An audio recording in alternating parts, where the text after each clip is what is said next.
মোটামুটি ধারাবাহিকভাবে চলতেছে। আমরা আশা করছি ইনশাআল্লাহ, আল্লাহ চাহে তো একটা নির্ধারিত ডেট দিয়ে দেওয়া, যাতে প্রতি মাসে একই সময় প্রতি মাসে হয়। আজকে বিশেষ করে আজকে এই টিনের ঘর দেখে আমার এটা মন চাইছে ভালোভাবে। আজকে অবশ্য তারা বলে নাই, আমিই বললাম ঠিক আছে ইনশাআল্লাহ, আল্লাহ যদি দয়া করে প্রতি মাসের একটা নির্দিষ্ট তারিখ নির্ধারণ করে দিলে ইন্তেজামেরও সুবিধা হয়, সাথীদের মধ্যেও জানানো সুবিধা হয়। আল্লাহ তাআলা আমাদের এই মজলিসটিকে ধারাবাহিক করে দেন, বলেন আমিন। মূলত এই মজলিসটি মা বোনদের জন্য আয়োজন শুরু হয়েছিল, এখন ধীরে ধীরে আপনারা পুরুষরাও আলহামদুলিল্লাহ অনেকে আসার সুযোগ হয়েছে। স্বাভাবিকভাবে আমি ব্যক্তিগতভাবে বর্তমান সময়ে মহিলাদেরকে বেশি বলা, পর্দার আড়ালে মা বোনদেরকে নসিহত করা, মহিলাদেরকে নসিহত শোনানো, এটার প্রতি খুব আগ্রহী। আমার দিল থেকেই আমি অনেক বেশি আগ্রহ বোধ করি। এর কারণ হলো সমাজের প্রচলন হলো বর্তমানে বেশিরভাগ পুরুষ মহিলার কথাকে খুব অনুসরণ করে, মানে যেহেতু মহিলাই ঘরের মুরব্বী, কাজে ওনারেই বুঝাইয়া বলি যে মা আপনার ছেলেটারে দিন শেখান, আপনার স্বামীকে দিনদার বানান। দেখা গেছে কোনো মা বোন মহিলা ওনাদের দিলে লাগলে, ওনাদের কলিজায় যদি আল্লাহর কথা লাগে, তাইলে দেখা যাবে ওনারা স্বামী সন্তানদের দিনদারির ব্যাপারে অগ্রণী ভূমিকা পালন করবে। এজন্য মা বোনদেরকে বেশি বেশি বলা দরকার। আজকে এটা আমাদের জন্য দুর্ভাগ্য। কথা ছিল এই, পুরুষরাই তাদের বিবিদেরকে বলবে, কথা ছিল বাবাই তার মেয়েকে দিন শেখাবে। ইসলামের ইতিহাস এটাই, পূর্ববর্তী যুগে বাবাই তার সন্না দিনের ব্যবস্থা করত, স্বামী তার দিন শেখাতো স্ত্রীকে। কিন্তু আজকে স্বামী নিজেই দিন সম্পর্কে কিছু জানে না, উনি তার স্ত্রীকে কি বলবে? যার মুখের থেকেই বিড়ির গন্ধই যায় না, উনি তার স্ত্রীকে নসিহত করবে কি? ওনার তো সিগারেট খাওয়াই শেষ হয় না, বিড়িখানাই শেষ হয় না, সে অপরকে উপদেশ দিবে কি? উপদেশ দেওয়ার জন্য তো একটা সুন্দর দিল, পবিত্র একটা মুখ দরকার, সেটাই তো নাই। দুর্গন্ধ ভরা এক মুখে নসিহত কি করবে সে? যার কারণে মহিলারা স্বামীদের কাছে কোনো দিনই কথা শুনতেই পায় না। বাবা সারাদিন সম্পদ উপার্জনের এই পরিমাণ পেরেশানি, যার ফলে তিনি তার ছেলে মেয়েকে দিন শেখাবে, কিছু বলবে কোরআন সুন্নাহর কথা, এই সময়ও নাই, এই জ্ঞানও নাই। কিন্তু একটা যুগে সাধারণ থেকে সাধারণ মুসলমানও নিজের বিবি স্ত্রী সন্তানকে দিন শেখানো, নিজেই বলা, এটার প্রতি খুব মনোযোগী ছিলেন, অনেক বেশি মনোযোগী ছিলেন। ঘরে ঘরে দিনই আলোচনা মুজাকারা হইতো। স্বামীরা স্ত্রীদেরকে এসে বলতেন, হুজুরদের কাছে এই শুনছি, ওইটা শুনছি, এভাবে চলবা, ওইভাবে চলবা। এখন আর ওই মানসিকতাটা কম। প্রত্যেকেই, আমি যেটা সবসময় বলি, যে বর্তমান সময়ে যদিও নামে পরিবার, পরিবার মানে তো সবাই একত্রে, কিন্তু চিন্তায়, চেতনায়, আচরণ, চলাফেরায় প্রত্যেকে ভিন্ন ভিন্ন। স্বামীর চলাফেরা, স্বামীর উঠা বসার ব্যাপারে স্ত্রীর কোনো আপত্তি নেই। স্ত্রীর বেপরদিগি, স্ত্রীর বাজার মার্কেট হাঁটা ঘোরাফেরা, এই ব্যাপারে স্বামীর কোনো আপত্তি নেই। মহিলা মহিলার মন মতো, পুরুষ পুরুষের মন মতো, ছেলে মেয়ের চেহারা সুরত, চুল, জামা, প্যান্ট, হাঁটা চলা, কথাবার্তা, আবেগ, অনুভূতি, হাসি, কান্না, কোনো কিছুর ব্যাপারে মা বাবার কোনো আলাদা পেরেশানি নাই। বন্ধুদের সাথে থাইকা তার যেভাবে মন চায় চুল রাখবে, যেটা ফিনতে মন চায় ফিনবো, যেটা মন চায় গায়ে দিবে, যেটা মন চায় খাবে, চলবে। মা বাবা যে সন্তানকে গড়ে তোলা, এটা ছেড়ে দিছে। সবার কথা হলো, সবাই যে যার জায়গায় টাকা রোজগার করো, যার যা টাকা দরকার নেও, নিজের মতো নিজের জীবন পরিচালিত করো। আসলে এর কারণেই সমাজের মধ্যে একই ঘরে থাকার পরেও, এক জায়গায় থাকার পরেও বদ্দিনই এত বেশি। নয়তো একজন স্বামী যদি চিন্তা করত যে আমার বিবি বেনামাজি, আমি তার সাথে ঘুমাই, থাকি, চলি, এটা তো রুচিতে বাধার কথা, এটা বিবেকে বাধার কথা, বিবেকে বাধার কথা। আমার ছেলে আমার মেয়ে আমার ঘরে ঘুমায়, কিন্তু ফজরের নামাজ পড়ে না, এক ওয়াক্ত নামাজ পড়ে না, অথচ আমার টাকা দিয়ে তারা খায়, এটা তো আত্মমর্যাদায় লাগার কথা, বিবেকে লাগার কথা। হাদিসের মধ্যে আছে, হযরত সাদ ইবনে আবি ওয়াক্কাস রাদিয়াল্লাহু তাআলা আনহু সাহাবী, তিনি একদিন নবীজিকে বলছিলেন, ইয়া রাসূলুল্লাহ, আমার আত্মমর্যাদা এমন, আমি যদি জীবনে কোনো দিন দেখি আমার স্ত্রীকে ভিন্ন কোনো মহিলা পুরুষের সাথে ক্ষণিকের জন্য কথা বলতেছে, পর পুরুষের সাথে সম্পর্ক সামান্য যদি দেখি, তা আল্লাহর কসম নবী, আমি আমার তরবারির একটা কোপ দিয়ে তার গর্দান আলাদা করে ফেলি। আল্লাহর নবী বললেন, সাদ, তোমার গায়রত আত্মমর্যাদা যদি এতটুকু হয়, আমি মুহাম্মদের আত্মমর্যাদা তার চাইতে বেশি। এরপরে নবী বললেন, আমার আত্মমর্যাদা যদি এর চাইতে বেশি হয়, আমার আল্লাহর আত্মমর্যাদা তার চাইতে বেশি।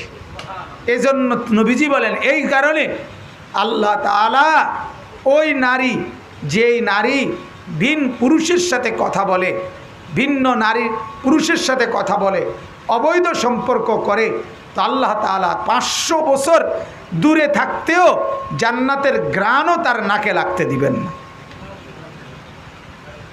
আল্লাহ তাআলার গায়রত, এটা আত্মমর্যাদা। আমার জান্নাতে ঢুকবি, আর দূর ঢুকা তো পরের কথা, জান্নাতের ঘ্রাণও তোর নাকে লাগতে দিব না, তোর এত দূরে দাঁড় করাম। এটা আল্লাহ তাআলার গায়রত, আত্মমর্যাদা। তো এই কারণে যখন থেকে আমরা বেগায়রত হয়ে গেলাম, আত্মসম্মান বোধ চলে গেল, সেদিন থেকে আমাদের ঘরগুলো বিরান হয়ে গেছে, বিরান হয়ে গেছে। আমরা দুনিয়া আবাদ করতে গিয়ে আখেরাত বরবাদ করে ফেলছি।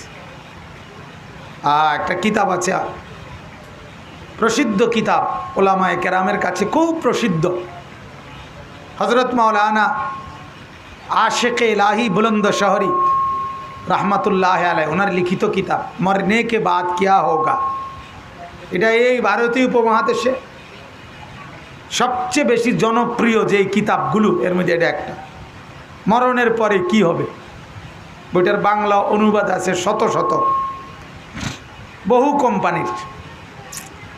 ওই বইতে শুরুতে আছে, একজন মুসলিম খলিফা ছিলেন সুলাইমান ইবনে আব্দুল মালিক, উমাইয়া খলিফা। তো ওই জমানায়, ওই খলিফার বাদশার জামানায় আবু হাজেম রহমতুল্লাহ আলাইহি নামে একজন আল্লাহর নেক বুজুর্গ, আল্লাহর ওলি ছিল।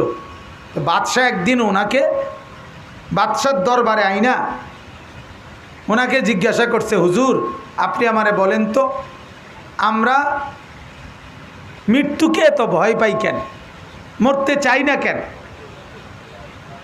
তখন আবু হাজেম রহমতুল্লাহ আলাই তিনি বাদশাকে জবাব দিছে, সুলাইমান, এর কারণ হলো আমরা দুনিয়াকে আবাদ করেছি, আখেরাতকে বরবাদ করেছি, আর প্রত্যেকটা মানুষ আবাদ জায়গা ছেড়ে অনাবাদ বরবাদ জায়গায় যাইতে চায় না। এই জন্য আমরা দুনিয়া ছেড়ে মরে আখেরাতের দিকে যেতে চাই না। আর যার আখেরাত আবাদ সে ঠিকই মৃত্যুকে তোহফা হাদিয়া মনে করে। যে আখেরাত সাজায় ফেলছে, যে কবর সাজাইছে, তার কাছে মৃত্যু উপঢৌকন, সে অপেক্ষায় থাকে মৃত্যু আসবে কখন আর আখেরাতের ঘরে যাবে কখন। ওই কিতাবে আছে হযরত আবু হুরায়রা রাদিয়াল্লাহু তাআলা আনহু তিনি বলেন, আবু হুরায়রা রাদিয়াল্লাহু তাআলা আনহু বলেন, একদিন এক লোক বাজারে যাচ্ছে। তা আবু হুরায়রা জিজ্ঞাসা করলেন, কোথায় যাচ্ছ? কয়, আমার কিছু কেনাকাটা আছে, বাজারে যাইতেছি। হযরত আবু হুরায়রা আফসোস করে বললেন, ভাইয়া, বাজারে গিয়ে আমারও একটা খরচ আছে, আমারটা যদি পাও আইনো। তো বলছি, কি খরচ? বাজারে গিয়ে খুঁজবা মৃত্যু পাওয়া যায় কিনা কিনতে, যদি মরণ কিনতে পাওয়া যায় আমার জন্য আইনো, মরণ আমার বড় দরকার। মৃত্যু খুঁজতেছে, মৃত্যু খুঁজতেছে।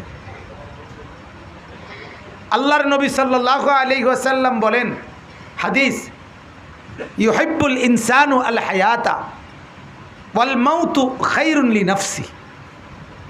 নবীজি বলেন, প্রতিটি মানুষ বেঁচে থাকতে ভালোবাসে, অথচ মৃত্যুই মূলত তার জন্য উত্তম। যে যত আগে মরবে, যে যত একদিন পৃথিবীতে কম থাকবে, তত ফিতনা মুসিবত, দুনিয়ার ফিতনা থেকে, শয়তানের ওয়াসওয়াসা থেকে তত একদিন আগে নিরাপদ হয়ে যাবে। এই জন্য আসলে আমার কাছে সবচেয়ে সুন্দর লাগে এই কথাটা, যে আবু হাজেম রহমতুল্লাহ আলাইহি বলেন, দুনিয়া আমরা আবাদ করছি, আখেরাত আমরা বরবাদ করছি, যার কারণে আবাদি ছেড়ে অনাবাদিতে যাইতে চায় না, বরবাদ জায়গায় যাইতে চায় না। এই কারণে আমরা মরতে চাই না, এ কারণে আমাদের মরার প্রস্তুতিও নাই, এ কারণে আমরা মরার কথা শুনলে আটকে উঠি, আমরা ওই সাইডে যে যেতে চাই না। অথচ একজন ইমানদার তার জীবন যদি নেক আমলে সাজাইতো, তো মৃত্যুই তার কাছে সবচেয়ে প্রিয় হতো। তোহফাতুল মুমিনি আল মাউত। আল্লাহর নবী বলেন, ইমানদারের জন্য মৃত্যু হলো তোহফা, হাদিয়া, উপঢৌকন, উপঢৌকন।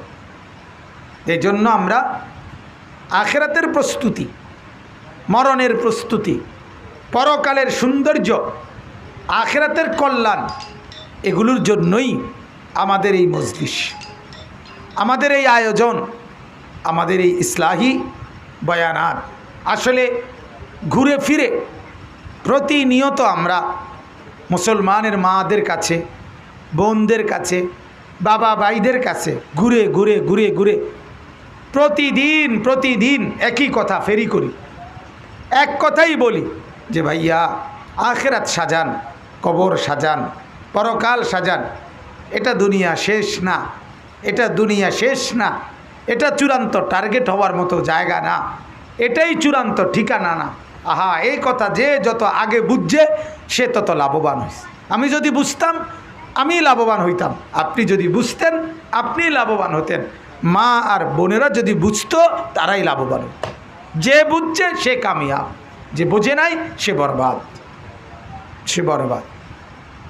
আজকে আমরা এটাই বুঝাইতে পারি না মা বোনদের কাছে, মুসলমানের পুরুষদের কাছে বুঝানোই যাচ্ছে না যে রে বাপ, আপনি আরও ধান্দা করেও অভাব দূর করতে পারতেন। সুদের ব্যবসা, ঘুষের ব্যবসা, অবৈধ রোজগার, ঠক, প্রতারণা, ধোঁকাবাজি আরও করেও অভাব দূর করতে পারতেন না, চাহিদা শেষ করতে পারবেন না, প্রয়োজন পূরণ করতে পারবেন না, এটাই আমরা প্রতিনিয়ত বলতে। দুনিয়া বড় রাক্ষস, সে কখনোই তৃপ্ত হয় না। দুনিয়া কাউকে তৃপ্তি দেয় নাই, দুনিয়া এই পর্যন্ত কাউকে তৃপ্ত করে নাই। আপনাকে কিভাবে করবে? আপনাকে কিভাবে? 70 জন যুবক কারুনের সম্পদের ঘরের তালার চাবি বহন করত। 70টা যুবকের পিঠ লাতানু বিল উসবাতে উলিল কুওয়া, কোরআনের আয়াত। যুবকের পিঠ বাঁকা হয়ে যাইতো কারুনের চাবির ফোজা বইতে গিয়া। তাহলে কি পরিমাণ চাবি, কি পরিমাণ তালা, কি পরিমাণ ঘর, কি পরিমাণ সম্পদ। এত কিছুর পরেও তাকে আল্লাহর রাস্তায় দান করতে বলছে। তার কথা হইল না, আমি দেব না, এগুলো আমার। তাহলে দুনিয়া কারুনকেও তৃপ্ত হইতে দেয় নাই, এত বিপুল সম্পত্তির পরেও।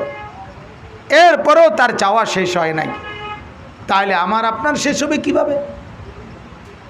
এই জন্য আমরা প্রত্যেকেই ফিকির করব ইনশাআল্লাহ। আমরা বলতেই থাকব। আমাদের আগে 1450 বছর ধরে আমাদের পূর্বপুরুষ ওলামা আকাবের ওনারা এভাবে বলে গেছেন, আমরাও বলে যাচ্ছি।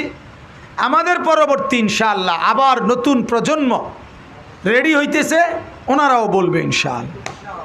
ইনশাআল্লাহ হুজুরদের কোনো এক গ্রুপকে, হুজুরদের কোনো এক দলকে নিশ্চিহ্ন করে ইসলাম নিশ্চিহ্ন করা যাবে না, কোনো সুযোগ নাই। কোনো হুজুর এমন এক জিনিস, প্রতি মিনিটে হুজুর বাইর হয়। কলা গাছের থেকেও বেশি ফলনশীল হুজুর, প্রতি সেকেন্ডে তৈরি হয়। হ্যাঁ, হুজুর বন্ধ করবে কেমনে? লিস্টি করে কি লাভ হবে? কোনো লাভ নাই। প্রতিদিন প্রতি মিনিটে সারা পৃথিবীর হাজারো লক্ষ হেফজখানাতে হাফেজ হইতেছে, পড়া শেষ হইতেছে, কোরআন সুন্নাহর ইলম অর্জন করতেছে। তাহলে হুজুর কি এটাকে এটা সাধারণ বিষয় যে এটা একটা নির্দিষ্ট প্রকল্প, এই 10,000 মানুষ শেষ করতে পারলে হুজুর শেষ, এই ফর্মাটাই শেষ না? এটা তো এমন যে আল্লাহ তাআলা জমিন ও আসমান আছে যতক্ষণ, কোরআন পড়নেওয়ালা পড়ানেওয়ালা তৈরিও হবে ততক্ষণ। কোনো সন্দেহ নাই, কোনো সন্দেহ। অতএব ঘুরে ঘুরে হুজুররা, ওলামারা, আল্লাহর নেক বান্দারা এই কথাগুলোই বলছে। প্রতিদিন আগেও বলছে, এখনও বলতেছে, আবার সামনের দিনও বলবে, সামনেও বলবে। তাহলে আমি আপনাদের কাছে অনুরোধ করলাম, প্রত্যেকে ইনশাআল্লাহ এই ফিকির, মা বোনরা, আপনারা পুরুষরা সবাই মিলে ফিকির করেন। ইসলাম আমার মানা দরকার, গুনাহ আমার ছাড়া দরকার, নাফরমানি ছেড়ে দেওয়া দরকার।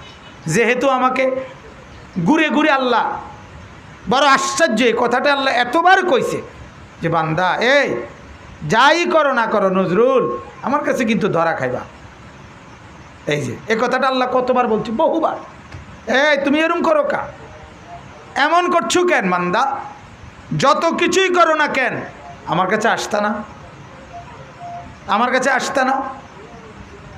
আফা হাসিবতুম আন্নামা খালাকনাকুম আবাতান ওয়া আন্নাকুম ইলাইনা লা তুরজাউন। কি ব্যাপার, তুমি কি ভেবেছ? আল্লাহ জিজ্ঞাসা করতে, এই তুমি কি ভাবছো বলো?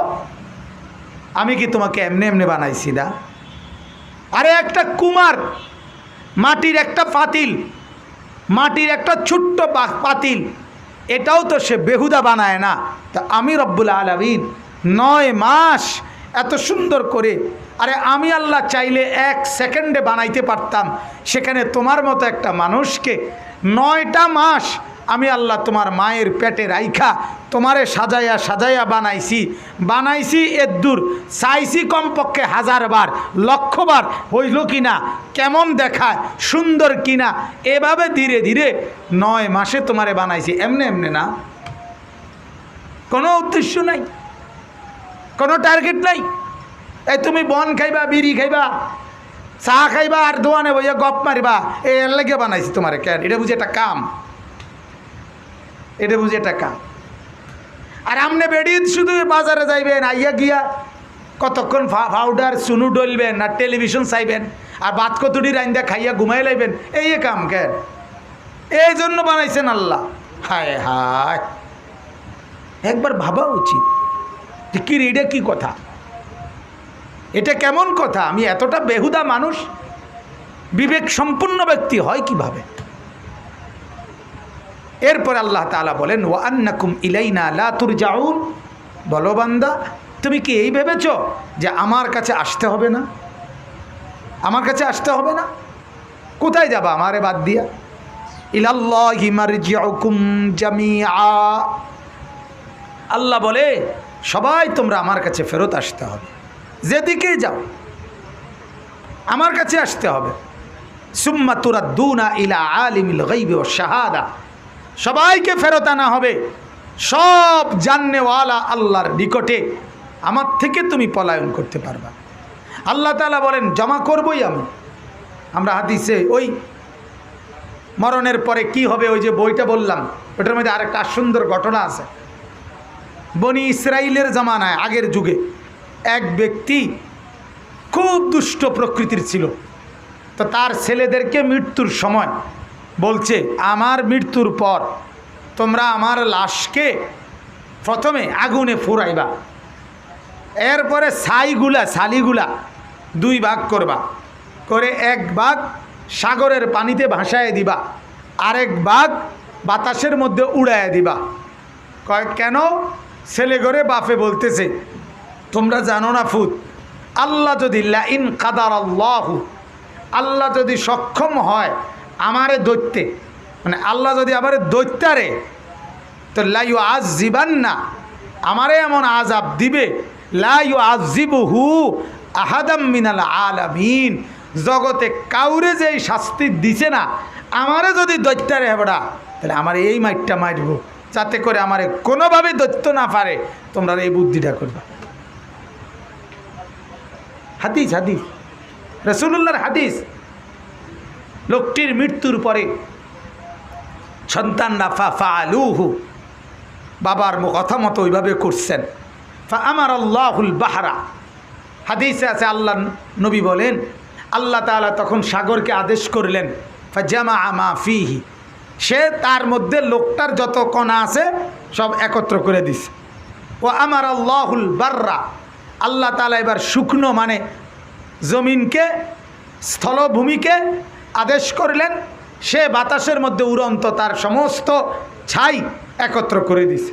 দুইটা মিলে এবার আল্লাহ তাআলা লোকটিকে আবার তৈরি করে জিজ্ঞাসা করলেন লিমা ফাআলতা হাদা, কি ব্যাপার, এটা কি করলা, কি করলা, এটা তুমি কেমনে ভাবলা এটা যে আমি রব্বুল আলামিন সাগরের থেকে আর বাতাস থেকে তোমার ছাই একত্র করতে পারবো না, এটা কেমনে ভাবলা, কেন করলা? এবার হইলো এটার দ্বারা তো আল্লাহর শক্তি বুঝছেন কি না বলেন?